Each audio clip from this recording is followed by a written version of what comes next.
श्री राधे श्याम। परम पूज्य श्री गौरदास जी महाराज जी के YouTube चैनल को सब्सक्राइब करें। पूज्य महाराज श्री की कथाओं को सर्वप्रथम देखने के लिए बेल आइकन दबाना ना भूलें। श्री राधे श्याम। पूर्व के अनेक वर्षों की भांति इस बार भी श्री राधा अष्टमी का महोत्सव श्रीधाम वृंदावन में ही मनाया जाएगा। श्री जी की महिमा गान करते हुए, बधाई गान करते हुए श्री जी का दिव्य पंचामृत अभिषेक श्री गौर कृपा धाम में संपन्न होगा। उसके पश्चात फिर बधाई गान आनंद पूर्वक श्री जी का प्राकट्य महोत्सव हम लोग मनाएंगे। तो जैसे पूर्व के उत्सव हम आप मनाते आए हैं, उसी प्रकार श्री जी का प्राकट्य उत्सव भी उतने ही हर्षोल्लास से मनेगा। आप सब वैष्णव जन भी अपने घर पर श्री जी का पंचामृत अभिषेक करें। जहाँ श्री विग्रह स्वरूप में ही श्री जी विराजमान हैं, वहाँ तो सीधे श्री जी के स्वरूप का ही पंचामृत अभिषेक होता है। जहाँ श्री जी स्वरूप में न विराजमान होकर नाम भगवान की सेवा हो रही हैं, शालिग्राम जी की सेवा हो रही हैं, तो वहाँ शालिग्राम जी अथवा नाम भगवान का, खुंती निशान जी का अभिषेक होता है।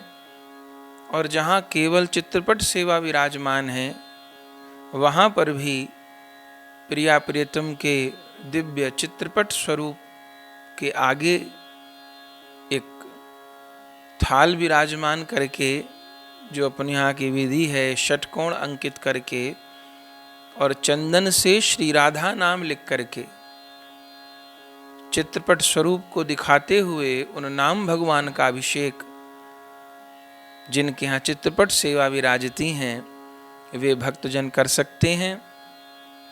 पर सबको श्री जी का अभिषेक करना होता है। और प्रिया जी का अभिषेक प्रातः काल से लेकर मध्याह्न काल तक बीच में कभी भी किया जा सकता है।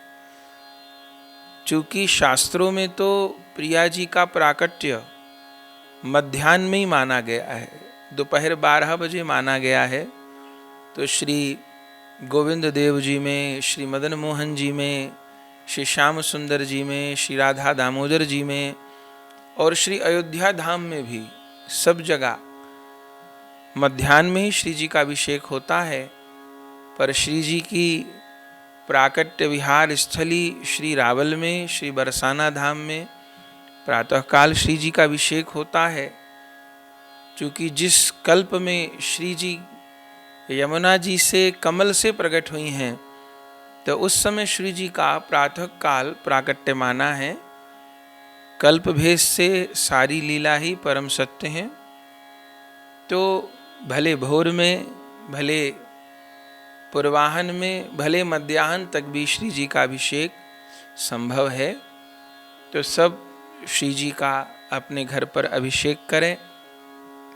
दिव्य पीली पोशाक प्रिया प्रियतम को धारण कराइए, दिव्य भोग अर्पण करिए, दिव्य तिलक करिए, बधाई गान करिए, नाचिए, प्रसन्न होइए, श्री जी की महाआरती करिए।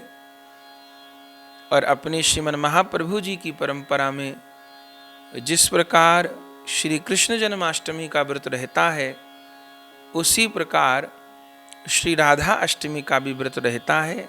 आप सब वैष्णव जानते हैं।